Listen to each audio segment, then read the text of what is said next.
plaisir de vous accueillir sur cette webconférence de Numexpo qui s'intitule « Comment être présent efficacement sur les réseaux sociaux ». Donc, je suis ravi d'accueillir les intervenants qui sont Kathleen Villepontou, responsable communication chez 2D Prod, et également Stéphane Ziadek, qui est formateur et conseiller entreprise à l'ACMAR Occitanie. La présentation durera environ une trentaine de minutes. N'hésitez pas à interagir, bien sûr, sur le chat, poser vos questions, vous laisser vos commentaires. Et tout de suite, je laisse la parole aux intervenants. Bonjour à tous, je te laisse la parole, Kathleen, pour te laisser te présenter un petit peu plus. Allez, c'est parti. Donc bonjour à tous, moi c'est Kathleen. Du coup, je travaille dans l'entreprise 2D Prod, je suis gérante. On a créé une agence de communication et à côté de ça, je suis aussi influenceuse. Voilà. Et moi, donc, c'est Stéphane, je travaille à la chambre de métier de Rivesaltes. Je suis donc conseiller en création d'entreprises et accompagnant d'entreprises artisanales et je suis spécialisé sur tout ce qui est utilisation du numérique, donc référent numérique à la chambre. Et ça m'arrive du coup d'animer des formations sur les réseaux sociaux et d'autres problématiques d'utilisation du numérique en entreprise. Donc pour ce qui concerne l'intervention aujourd'hui, on va aller un petit peu plus en profondeur sur l'utilisation des réseaux sociaux. On va juste refaire un petit peu le point sur les choses qu'on s'était dites qu'on allait voir. Donc, essayer de faire un petit peu le point sur les différents réseaux sociaux. Et puis, toujours cette question de finalement savoir est-ce que c'est toujours important d'être présent partout ou est-ce qu'il vaut mieux peut-être concentrer parfois un petit peu ses forces. Et ensuite, une fois qu'on aura fait ce point-là, on pourra rentrer un petit peu plus dans le détail de qu'est-ce qu'on peut publier, qu'est-ce qu'on peut faire avec ces réseaux sociaux, essayer de vous fournir quelques petits outils, on va dire, pour vous aider dans l'animation de vos réseaux, dans l'utilisation de vos réseaux, et d'aller voir un petit peu plus en profondeur sur certains petits trucs et astuces pour améliorer sa visibilité sur les réseaux. C'est sûr que Perpignan, c'est un peu moins exotique que Dubaï, mais bon, on va faire avec. On prononce avec l'accent catalan, ça fait un peu plus exotique.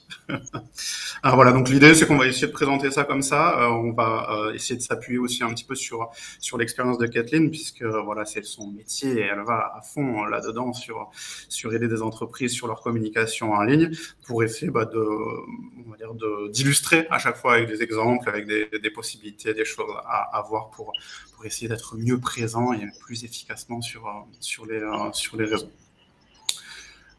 Alors justement, je vois qu'il y a une question, justement, est-ce que Google My Business est un réseau social? Alors sur ce qu'on va appeler les réseaux sociaux, on en retrouve énormément. Au final, on peut presque considérer qu'Internet est un réseau social, si vraiment on rentre là-dedans, puisque quasiment tous les sites Internet maintenant permettent de réagir et d'interagir en fait avec son public. Donc quelque part, on a cette notion-là. Ce que je rajouterais, je ne sais pas, Kathleen, tu donneras aussi ton point de vue là-dessus, mais je pense que sur le côté du réseau, il y a quand même ce côté de la connexion entre les différentes personnes qui vont interagir, les différents utilisateurs.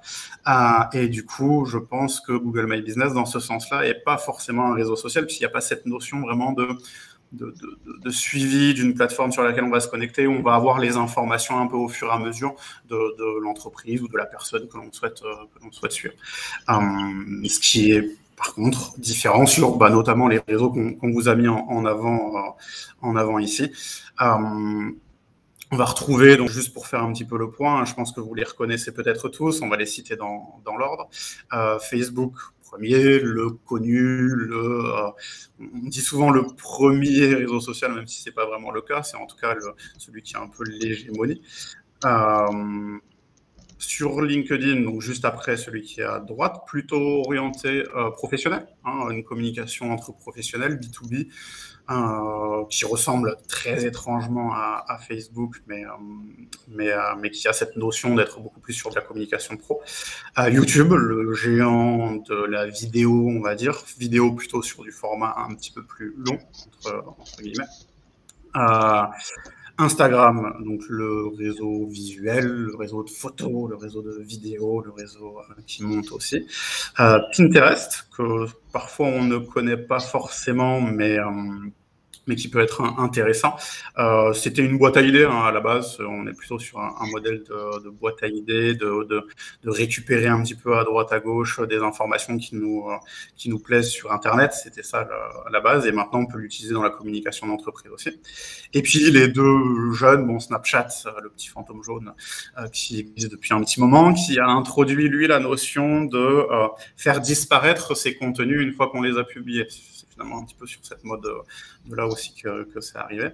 Et également le côté de la fonctionnalité facile pour faire des montages vidéo ou des montages photos avec des oreilles de chien, comme on le dit souvent, mais au-delà de ça, il y a d'autres outils plus intéressants au niveau du design. Et puis TikTok, je le vois dans le chat, effectivement, qui est celui qui monte énormément. J'ai pas pu récupérer les stats récentes, malheureusement, sur l'utilisation de TikTok. Et effectivement, il y a beaucoup de monde qui s'y inscrivent. Pardon ? C'est le réseau le plus utilisé maintenant. Tu disais ? Ouais. C'est ça. Donc à voir dans une communication d'entreprise, comment on peut l'utiliser, comment on peut faire là-dessus. Voilà. Donc là, c'était vraiment pour faire un petit peu le tour. Je vois qu'il y a effectivement cette question qui revient beaucoup de finalement, est-ce que c'est intéressant d'être présent partout ? Souvent, ça va pas forcément être le cas. Il va falloir essayer de choisir le bon réseau qui correspond à la cible de clientèle que l'on a. Puisqu'on ne va pas retrouver les mêmes profils d'utilisateurs partout. On le voit bien d'ailleurs, puisque si on passe juste après, j'avais essayé de vous trouver un petit peu 2-3 informations. On voit notamment des répartitions très variées en fonction des âges des utilisateurs. Donc, quand vous allez essayer de réfléchir à vous positionner sur un réseau social, une des questions qu'il va falloir se poser, c'est aussi où est-ce que je peux trouver ma cible de clientèle, où est-ce que je peux trouver les personnes qui vont correspondre à ce que je propose. On a deux pendant. On a un cran où les choses basculent un petit peu, notamment, on va dire, au-delà des 25 ans, souvent, on prend cet exemple-là, où les gens vont être beaucoup sur Facebook, et en dessous des 25 ans, on a beaucoup moins d'utilisateurs de Facebook et beaucoup moins sur les jeunes générations là-dessus. Alors oui, au-delà de 38, on va aussi sur les réseaux sociaux, ne vous inquiétez pas. C'est plus que c'est sur ces tranches d'âge-là qu'il y a une vraie bascule dans l'utilisation des réseaux. On a Instagram qui prend énormément de place, moins sur les publics un petit peu plus âgés, et on a TikTok et Snapchat qui sont aussi plus présents sur les jeunes générations que sur les anciennes. Finalement, le seul qui reste un petit peu utilisé partout, c'est YouTube, qui est suffisamment vaste pour intéresser tous les profils de personnes. Voilà. Donc, comme on le disait, pour le choix de ces réseaux sociaux, finalement, pour choisir le bon, c'est quoi ? C'est d'essayer de réfléchir à quelques petits critères. On l'a dit, le profil des utilisateurs, donc que ce soit au niveau de l'âge, mais que ce soit aussi au niveau des centres d'intérêt. Il y a des fois des activités qui vont être plus présentes sur certains réseaux. Je cite par exemple Twitter, qu'on n'a même pas cité dans les premiers parce qu'il a perdu un petit peu de sa superbe ces dernières années. Mais l'idée, c'est que on va pouvoir avoir des activités très précises qui vont bien fonctionner sur ce réseau social-là. On retrouve beaucoup de politique, par exemple. On va retrouver, moi qui suis dans le domaine un peu du jeu vidéo, c'est le réseau social principal pour la communication dans les jeux vidéo, mais ça va correspondre à des activités particulières. Donc toujours aussi, en plus des utilisateurs, d'essayer de réfléchir un petit peu aux activités que vous avez et quels moyens de communication utilisent l'activité dans laquelle vous êtes. Ensuite, selon ce que vous proposez, des produits ou des services, pareil, il va y avoir des réseaux sociaux qui vont plus correspondre. Forcément, Instagram, par exemple, avec le côté très visuel, dès qu'on va commencer à proposer des produits, ça va pouvoir les magnifier. Quand on va proposer du service, ça va être déjà un petit peu plus compliqué. On se retrouvera peut-être un petit peu plus facilement sur Facebook. Donc, il y a aussi ce côté-là, il y a aussi cette idée-là derrière. Au-delà de ça, faut pas oublier que vous êtes là pour de la communication. Et donc, la communication, c'est quels objectifs vous avez de communication. C'est pas forcément, on n'est pas tous sur les réseaux sociaux au niveau professionnel pour la même chose. Est-ce que je veux gagner en visibilité? Est-ce que je veux informer? Est-ce que je veux vendre? Est-ce que je veux développer différentes choses et avoir différents objectifs sur ma présence? Donc, l'idée, c'est de se dire, Pinterest, par exemple, est très intéressant pour réorienter vers un site marchand, puisqu'on a des redirections qui sont intéressantes et la mise en avant de produits qui peuvent être très intéressants. Donc ça peut être intéressant comme ça. Et puis après, le dernier critère, moi je trouve qui est intéressant, c'est celui avec lequel vous êtes le plus à l'aise aussi.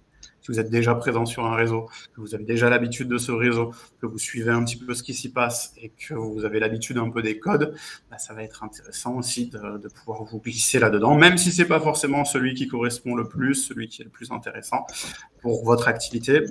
Vous l'utiliserez de manière efficace de toute façon parce que vous y êtes et que vous avez l'habitude un petit peu des us et coutumes là-dessus. Après, ce qui est sûr, et c'est ce qu'on se disait avec Kathleen quand on préparait cette intervention, c'est que les deux qui ressortent assez souvent dans l'utilisation pour les PME, de manière assez générale, c'est le duo Facebook-Instagram, qui a le côté un peu sympa d'interagir entre eux et de toucher à la fois les jeunes et les moins jeunes, on va dire, au niveau des utilisateurs, et de couvrir quand même une bonne partie des problématiques. Après, il y a toujours des cas particuliers à essayer de voir. Voilà. Je vois que tu essayes de répondre sur le chat en même temps, donc c'est parfait. Voilà. Est-ce que tu veux rajouter quelque chose sur ce choix des réseaux sociaux? Ça a coupé, j'ai pas entendu. Est-ce que tu veux rajouter quelque chose sur le choix des réseaux sociaux, sur le choix? Alors, le choix du réseau social, comme j'avais écrit du coup dans le chat, parce qu'on m'a posé la question, c'est vraiment la cible qui va être importante et votre secteur d'activité. Tout à l'heure, on m'a demandé par exemple pour la photographie. C'est vrai que la photographie, c'est intéressant d'être sur Instagram, puisque forcément, c'est le réseau social qui est très visuel. Mais par contre, si vous voulez toucher une tranche d'âge un petit peu plus, les entreprises par exemple, ou les mamans, ou ce genre de type, en fait, là, ça va plus être sur Facebook. Donc vraiment, il faut regarder en fait qui est sur quel réseau. Voilà. C'est bien. Pour ça. Bon résumé. Voilà, donc je regarde vite fait dans le chat s'il y a des choses. Alors, vous inquiétez pas sur tout ce qui va être outils et publicité, parce qu'il y a une question sur la publicité, ça va être abordé juste après. On a prévu d'interagir là-dessus, puisque c'est quelque chose d'intéressant à regarder. Je vois que Thierry a une question pour Insta et Facebook. Sont-ils liés? Alors oui, en fait, Instagram fait partie de... Ah non, TikTok. Pardon. TikTok et Instagram ne sont pas liés. En fait, TikTok a lancé la vidéo de 15 secondes à peu près. Et Instagram a refait la même chose, ça s'appelle les Reels. Mais ils ne sont pas liés. C'est vraiment deux réseaux sociaux très différents. Et c'est pour ça que souvent, on ne voit pas de TikTok sur Instagram parce que Instagram a son propre logiciel en fait de création de vidéos qui s'appelle les Reels.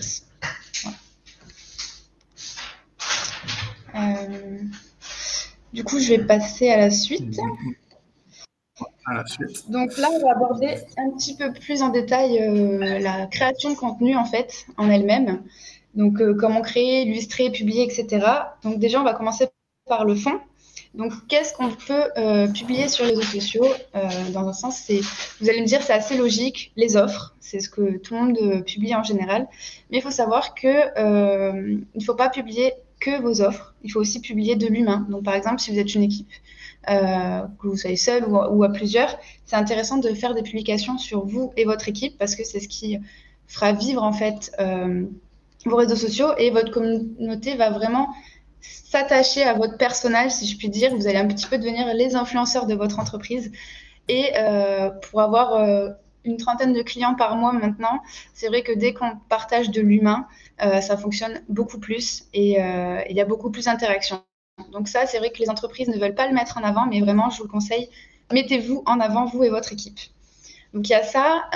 On peut aussi faire des concours pour dynamiser les réseaux, sachant qu'il y a quelques petites règles qui ont été modifié par Facebook, donc ils n'aiment pas trop qu'on suscite en fait l'interaction du style liker ma publication, commenter, etc. Si jamais vous faites une pub dessus, votre visibilité elle risque d'être restreinte. Donc c'est bien de faire des concours, mais vraiment, il faut faire attention à comment on amène le concours. C'est pour ça qu'en général, nous, on conseille de passer par une agence parce qu'eux, ils ont un petit peu les bons tips. Et dernière chose, l'actualité. C'est-à-dire que, admettons, vous êtes une entreprise de Perpignan, et ben, de temps en temps, partagez l'actualité de Perpignan. Je ne sais pas, il y a un petit festival qui se passe, partagez-le et au moins, vous n'aurez pas que du contenu sur vos offres parce que ça risque à terme de lasser un petit peu vos clients. Donc ça, c'est pour le fond. Pour Instagram et Facebook, il y a deux choses qui sont très différentes en termes de création de contenu. C'est que Instagram, vous allez le voir, en général, c'est une photo. Il n'y a pas de texte sur le visuel. Il peut y en avoir un petit peu, mais pas beaucoup. Sinon, encore une fois, votre visibilité va être diminuée. Alors que sur Facebook, il faut vraiment mettre les informations les plus importantes. Je ne sais pas, moi, demain, vous organisez un événement dans votre boutique du type offre promotionnelle. Là, ça va être intéressant de le mettre en avant sur le visuel. Parce qu'en général, les descriptions sont un petit peu moins lues. Donc, il faut vraiment que toutes les informations importantes, la date, l'heure et le prix, soient directement sur la publication. Je vois qu'il y a beaucoup de questions, j'essaierai d'y répondre en même temps. On met pas un texte à rallonge sur Instagram. Alors non, on met pas de texte à rallonge sur Instagram parce que vous allez en mettre dans la description, mais pas sur le visuel. Si vous allez sur Instagram, vous voyez rarement du texte sur un visuel parce que ça fonctionne moins. Les gens vont vraiment en fait liker une photo, un paysage, une personne. Ça va vraiment être la mise en scène de la photo qui va être mise en avant plutôt qu'un texte. Voilà. Alors, on rencontre sur Insta pas mal de carousels avec du texte, il faut donc éviter. Alors, si sur la première photo, il n'y a pas de texte, ou très peu, du type par exemple, si demain vous faites un concours, vous écrivez juste concours en haut à droite, là, il n'y a pas de souci, mais c'est vraiment pour les visuels où il y a beaucoup d'informations, là, il faut éviter. Mais par contre, sur le carrousel, la deuxième photo, par exemple, là, vous pouvez mettre du texte, il n'y a pas de souci. C'est vraiment la première photo qui va être le plus important. Donc, sur la première, vraiment, on évite le texte. Voilà. Donc ça, c'était pour le fond. Pour la forme, il faut savoir que le format d'une publication est très différent entre Facebook, Instagram et les stories. Donc là, je vous donne les chiffres exacts, mais bon, après, vous pouvez les retrouver partout de toute façon. Pour Facebook, ça va être 940 x 788 pixels. Donc ça va être un petit format entre le carré et le rectangle. Pour Instagram, vous avez le format carré, 1080 par 1080, ou en format portrait, qui est de 1080 par 1350. Et les stories, donc là, ce sont les mêmes pour Instagram et pour Facebook, c'est 1080 par 1920. Les formats sont intéressants et importants pour les réseaux sociaux parce que si vous postez, par exemple, une photo sur votre Instagram en format couverture Facebook, eh bien, malheureusement, il y a beaucoup d'informations qui vont moins se voir puisque le format ne sera pas adapté. Donc, c'est important d'adapter son format en fonction du réseau. Je vois qu'il y a pas mal de questions. Bon, je vois que Donovan et Stéphane sont en train de répondre. Parfait. Et du coup, ensuite, on va passer à la récurrence. La récurrence, on me pose souvent la question de est-ce que je dois poster tous les mardis à 4 heures, par exemple? Alors, non. Ça dépendra en fait de vos statistiques. C'est-à-dire que je prends l'exemple de 2 clients que j'ai. J'en ai un qui est une boucherie. La publication va être beaucoup plus basée à partir de 11h à midi, parce que c'est là où les gens ont envie d'aller manger, donc clairement, c'est là où les gens sont connectés. Par contre, j'en ai un autre où c'est une agence immobilière, et là, ses abonnés sont davantage connectés le soir, vers 17h. Donc, on va poster davantage vers 17h. Donc ça, en fait, va vraiment falloir que vous regardiez dans vos statistiques ce qui est le plus important pour vous et à quel moment vos abonnés sont connectés. Il ne faut pas, en fait, calquer la publication ou l'heure de publication en fonction de son voisin ou d'un ami. C'est vraiment en fonction de votre communauté qu'il faut faire ça.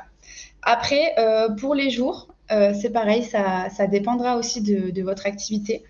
Sachant qu'en général, là, sur une trentaine de clients qu'on a, il n'y a pas forcément de jour où il vaut mieux publier. C'est juste que, par exemple, si vous êtes fermé samedi, ne publiez pas le samedi, publiez plutôt le vendredi ou en semaine. Voilà, c'est des petits tips comme ça. Et ensuite, donc il n'y a pas forcément d'horaire précise. Par contre, Facebook aime la récurrence. C'est-à-dire que si vous publiez une fois par semaine, gardez cette cadence et ne publiez pas, par exemple, 4 publications en une semaine, puis rien pendant des mois. Ça, Facebook, ça ne lui plaît pas.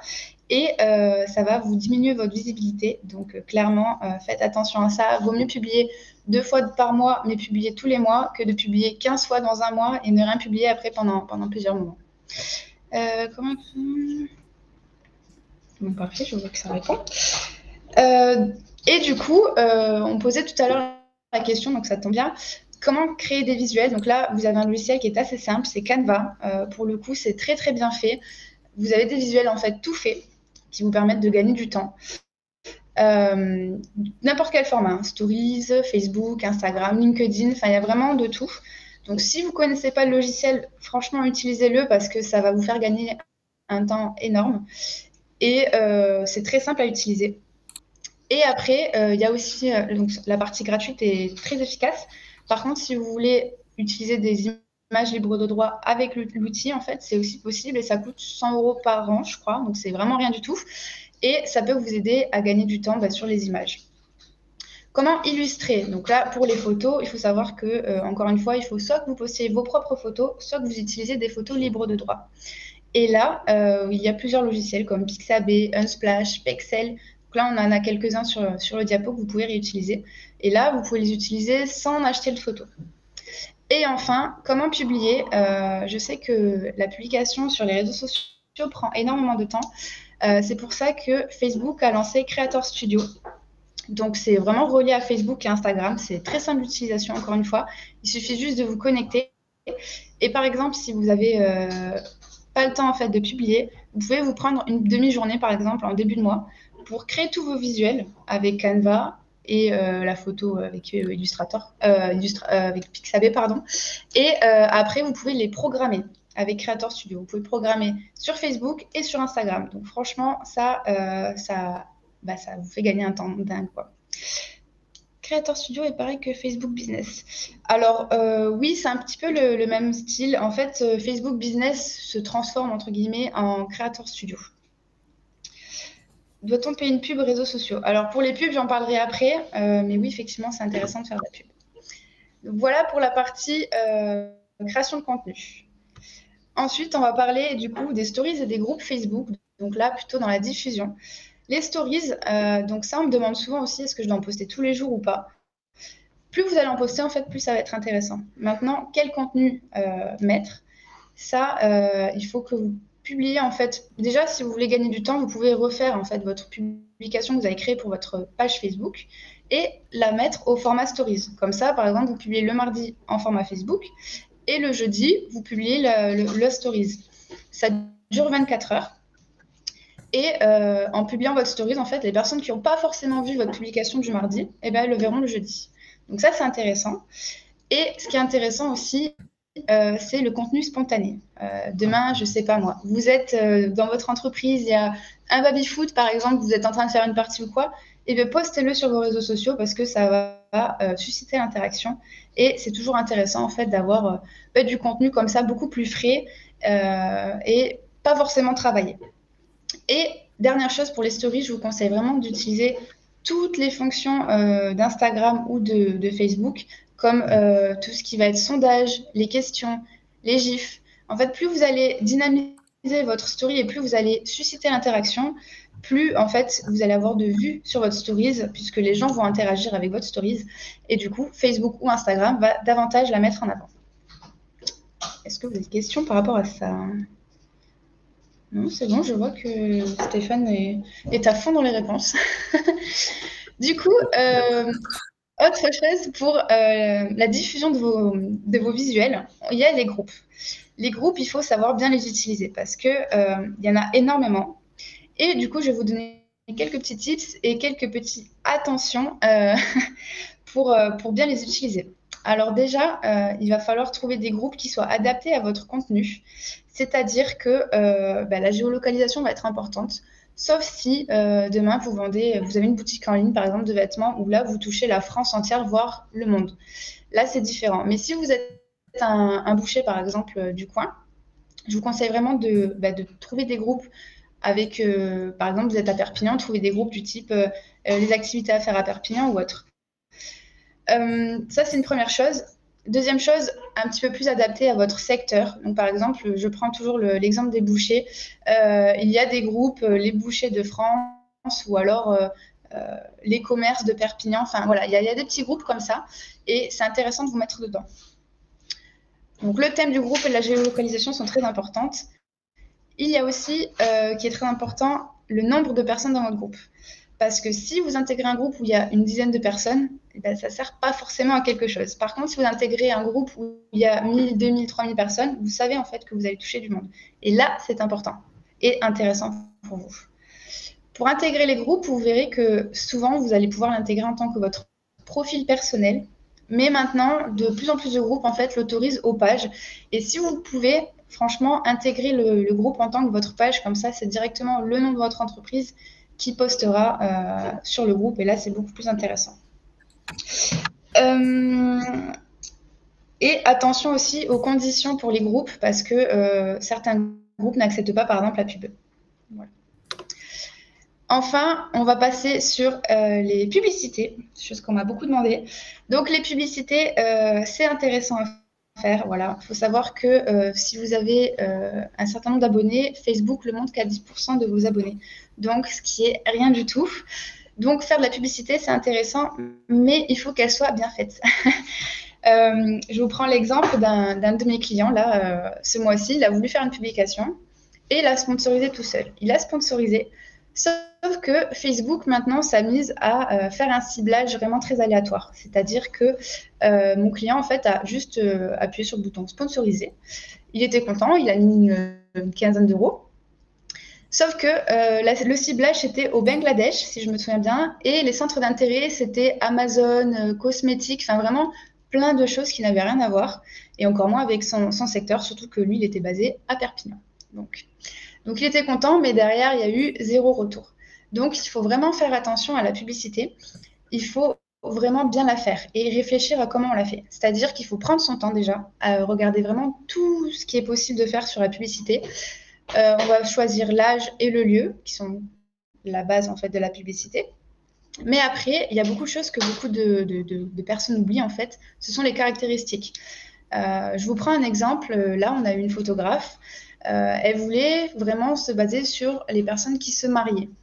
On a pu toucher, en fait, quand on a fait la pub, on a pu toucher les gens qui venaient tout juste de se fiancer ou qui étaient fiancés depuis 3 ans ou qui envisageaient de se marier. Enfin, voilà. En gros, il y a beaucoup de caractéristiques. Et par exemple, demain, vous avez une boutique de vêtements, vous vendez des robes, vous souhaitez offrir un cadeau, enfin que ça soit un cadeau. Vous pouvez toucher les personnes qui ont un anniversaire dans leur entourage, dans un mois, par exemple. Donc ça peut être hyper intéressant. Donc la publicité est intéressante si elle est bien faite. Maintenant, attention à ce que vous sponsorisez. Il y a beaucoup de choses maintenant qui sont interdites par Facebook, donc la nudité, les armes, bien évidemment. Mais parfois, on ne sait pas forcément qu'on tombe dans cette catégorie. Je vous donne l'exemple encore d'un de mes clients à Bora Bora qui a des articles de pêche. Il a voulu sponsoriser en fait un article qui est un harpon. Donc en soi, c'est juste pour pêcher. Mais Facebook ne le voit pas comme ça, il l'a vu comme une arme. Donc, il a été bloqué de sa publicité. Donc ça, c'est assez dommage, en fait, si on ne fait pas attention. Et la nudité, c'est pareil, on prend un autre cas. On a eu une marque de maillot de bain qui nous a contactés cet été. Et Facebook venait de modifier ça. Du coup, s'il y avait un nombril, des jambes, bon, des fesses normales, mais s'il y avait un nombril ou des jambes sur votre photo, eh bien, la publication, le sponsoring ne passait pas. Donc, il faut faire vraiment attention à ce genre de choses parce que plus vous allez être bloqué, en fait, plus ça va être votre page entière qui va être bloquée. Et là, c'est dommage, quoi. Donc, il y avait ça, les sites de rencontres pareil, et les offres d'emploi non classiques du type VDI. Ça aussi, il faut faire attention. C'est vu un peu comme de l'offre d'emploi cachée. Enfin, c'est pas pris en compte par Facebook, donc il faut vraiment faire attention. Et c'est pour ça qu'en général, on conseille vraiment de passer par une agence parce que si demain vous êtes bloqué, vous n'allez pas pouvoir contacter Facebook, par exemple, pour être débloqué, qu'une agence, elle a des contacts directs chez eux et puis du coup, ça peut être débloqué assez rapidement. Voilà pour ça. Je vois Il y a des questions. Il y a des questions spécifiques là sur la pub, par exemple, justement pour la coutellerie. Comme il n'y a pas besoin, pas le droit de mettre des armes en avant, ce ne sont pas des armes, mais ça va être perçu comme tel au niveau de la publicité. Qu'est-ce que tu pourrais conseiller? Alors la publicité, là, je vous conseille plutôt du coup de faire une pub sur votre site de manière générale, plutôt que mettre en avant le produit en lui-même. Même s'il faut quand même faire attention, quoi. Pour sponsoriser une pub avec promo pour le niveau national des conseils. Pour sponsoriser une pub avec promo pour Noël niveau national des conseils. Alors, les conseils, ça va être déjà de voir un petit peu quelle est votre cible. Est-ce que vous touchez déjà vos produits? Parce que du coup, je ne connais pas vos produits. Mais en fonction de vos produits, vous allez pouvoir faire un visuel avec promo de Noël. Mettre une date, par exemple, même si il n'y a pas forcément de date de fin, c'est intéressant d'en mettre une parce que les abonnés vont se dire « Ah, la promo se termine à tel jour, telle date. » Donc, c'est intéressant d'acheter maintenant.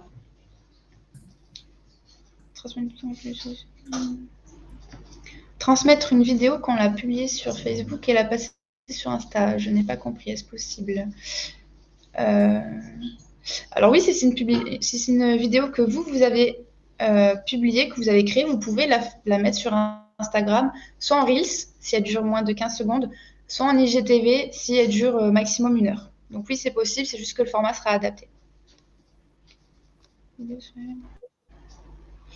Vidéo sur Facebook direct ou renvoi vers YouTube. Vidéo sur Facebook direct ou renvoi sur YouTube. J'ai pas forcément compris la petite question. En fait, l'idée, c'est que souvent, quand on publie sur YouTube, on peut repartager la vidéo YouTube sur Facebook. Moi, je sais qu'en général, Facebook, il aime bien quand la vidéo, elle est publiée directement sur Facebook. En plus de ça, il va la mettre en avant dans des endroits spécifiques. Donc, par défaut, c'est vrai que quand vous publiez sur un réseau social, il vaut mieux publier directement dedans.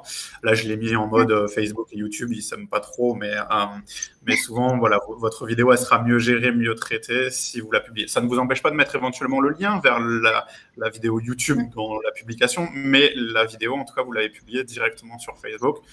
Et le lien sur YouTube, c'est pour information, on va dire. C'est ça, tout à fait.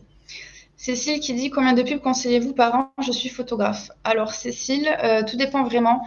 Pour te donner une petite idée, on a des clients qui mettent que 10 € par publication, d'autres qui en mettent que 5, et d'autres qui mettent beaucoup, beaucoup plus, genre 50 voire 100 € par publication, je dis. Donc, en fait, il faut dans un premier temps faire des tests sur un petit budget, et dès qu'en fait, tu as trouvé ta cible, là, tu vas pouvoir mettre plus de budget. Voilà.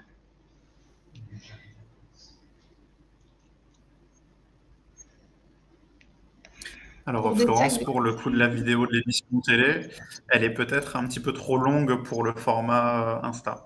Faudrait le regarder. C'est peut-être le format de la vidéo, la durée de la vidéo qui est peut-être trop longue. Parce que Facebook accepte beaucoup plus de choses que sur Instagram. Donc, il faudra peut-être découper ou voilà, essayer de la retravailler pour que Insta la prenne.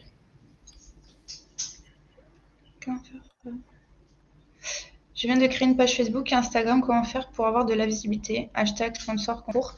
Alors, les concours, oui, ça peut te donner de la visibilité. La publicité, bien évidemment. Parce que là, tu vas vraiment pouvoir cibler les gens que tu veux toucher. Donc, c'est intéressant. Et diffuser au maximum dans des groupes similaires à ton secteur d'entreprise.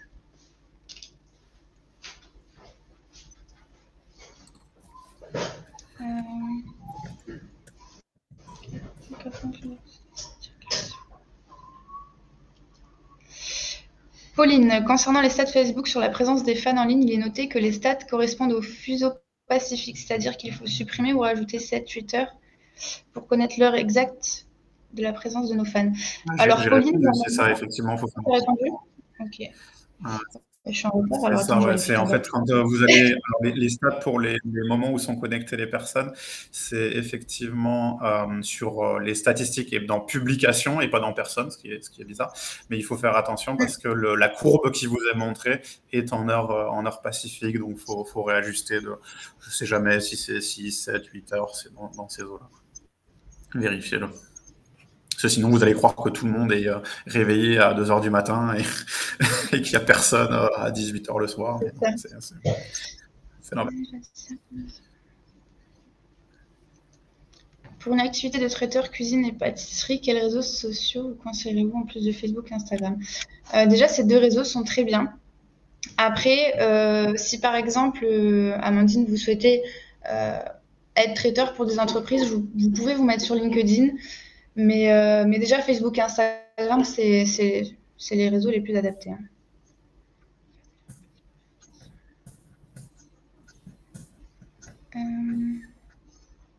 C'est vrai qu'il y a beaucoup de questions. C'est difficile de... Justine, recommandez-vous TikTok pour le tourisme? Alors oui, clairement, TikTok, je recommande.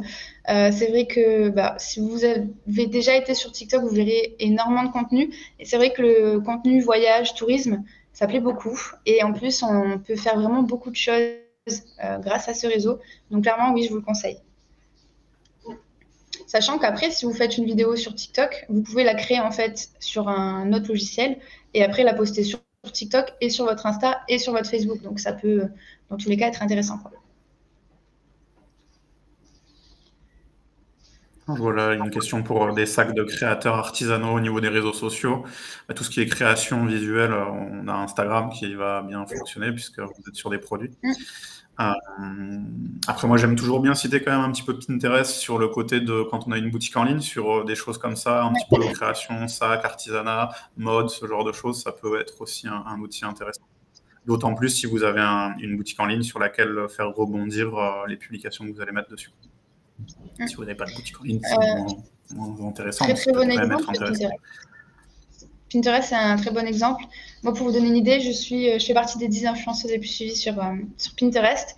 Et c'est vrai que c'est un réseau social hyper intéressant quand on a une boutique en ligne parce que notre pin, enfin notre épingle, peut être touchée par énormément de monde. Donc oui. Et ça peut rapporter énormément de flux. Comment choisir ces hashtags judicieusement? Graphiste sur TikTok, ouais, j'en ai vu aussi. Ça s'arrête pas, je vois le pop-up là. Pour les hashtags, déjà, je te conseille de mettre les hashtags du lieu, enfin le lieu où tu es, donc Perpignan, Marseille, Montpellier, enfin déjà celui-ci. Mettre quelques hashtags en lien avec ton activité. Et leur nombre a-t-il de l'importance? Instagram recommande 10 à 15 hashtags. Voilà. On peut en mettre jusqu'à 30, mais 10 à 15, c'est optimisé.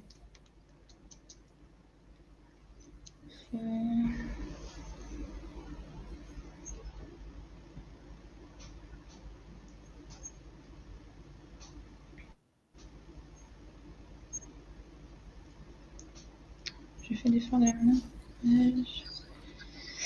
main. Sandrine. Personne n'a répondu à Sandrine, non. Je vends des fleurs de lavandin pour les mariages. J'ai fait une page sur Facebook, mais j'ai du mal à communiquer. Comment puis-je faire?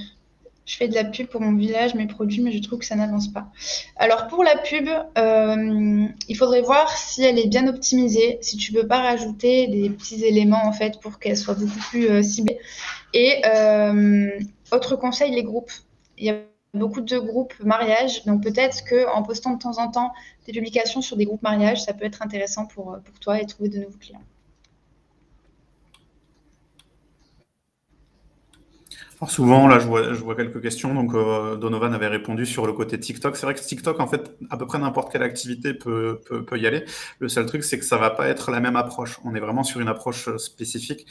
TikTok, dans ce qu'il a apporté au niveau de la façon de publier, c'est aussi beaucoup plus forcément on propose un contenu, mais on va essayer aussi de réadapter des contenus qui ont été faits et de les remettre un petit peu à notre sauce, avec nos petits montages, etc. Donc ça va plus essayer d'être original dans la façon de proposer votre contenu que sur d'autres plateformes qui acceptent des choses peut-être un petit peu plus classiques, qui elles-mêmes n'étaient pas classiques par rapport à la communication qu'on avait avant en dehors des réseaux sociaux. On voit que finalement, il y a toujours des spécificités comme ça qui apportent. Donc, de n'importe quelle activité, ça pourrait fonctionner. Par contre, il va falloir se se fondre dans le réseau social, et TikTok est un réseau social avec un concept particulier, donc il va falloir essayer d'adapter vraiment le discours qu'on va avoir là-dessus. Après, je voyais sur le côté Pinterest payant ou quoi, n'oubliez pas qu'en fait la plupart des réseaux sociaux actuellement, même si Twitter va commencer à faire des systèmes d'abonnement payants, pour le moment on est sur des systèmes qui sont gratuits, et quand on vous parle de passer sur un système payant, c'est souvent la publicité qui est payante. Donc vous, votre compte, il restera gratuit, vous pouvez le passer en professionnel pour justement avoir accès à la publicité payante et aux statistiques. C'est le cas sur Pinterest, c'est le cas sur Instagram par exemple, c'est le cas sur beaucoup de réseaux sociaux. On va basculer sur un mode payant à partir de ça. Comment s'appelle votre métier si jamais on a besoin de personnes comme vous pour bien avancer? Combien coûte une prestation comme vous? Alors Isabelle, c'est une agence de communication, voilà. Vous pouvez me contacter, je vais vous mettre mon mail directement dans le chat. Et combien coûte une prestation comme vous? Alors nous, en fait, on en a deux. On a la première à 190 € par mois, où il y a 4 publications sur un réseau social. Et la deuxième, c'est 340 hors taxe aussi. Et là, il y a 8 publications. Et derrière, on gère votre page Google My Business, on vous crée les stories, diffusion sur des groupes, etc. etc. Mais je vous mets mon mail parce que je crois que c'est la fin. Au moins, on pourra en discuter si besoin. Je suis désolé, mais le temps est passé. Je tenais vraiment à vous remercier pour la qualité de votre intervention. Pour les personnes qui souhaitent aller un petit peu plus loin ou prendre contact avec vous, vous pouvez aller directement sur l'espace d'accueil ou sur le stand de la CMA Occitanie, sur le site de Numexpo. Donc n'hésitez pas à vous y rendre. Tout de suite, alors il va y avoir d'autres webconférences. Il y a le programme qui est disponible également sur le site. Là, la prochaine conférence apportera sur les matériels innovants pour les artisans. Donc elle va commencer d'ici 5 petites minutes. Merci encore à tous les deux et merci à tous d'avoir participé. Merci à vous. Pas de souci, désolé de ne pas pouvoir répondre à toutes les questions. Ouais, c'est un sujet un peu riche, c'est un sujet un peu riche. Ça défile beaucoup. Voilà. C'est ça. Après, ce qu'il faut se dire, juste pour conclure un petit peu, et pour rebondir sur ce que disait Kathleen, c'est voilà, les réseaux sociaux, c'est un moyen de communiquer intéressant. On peut y aller, vous pouvez y aller éventuellement vous-même si vous vous en sentez à l'aise dessus, éventuellement vous former, vos chambres de métier peuvent vous accompagner là-dessus.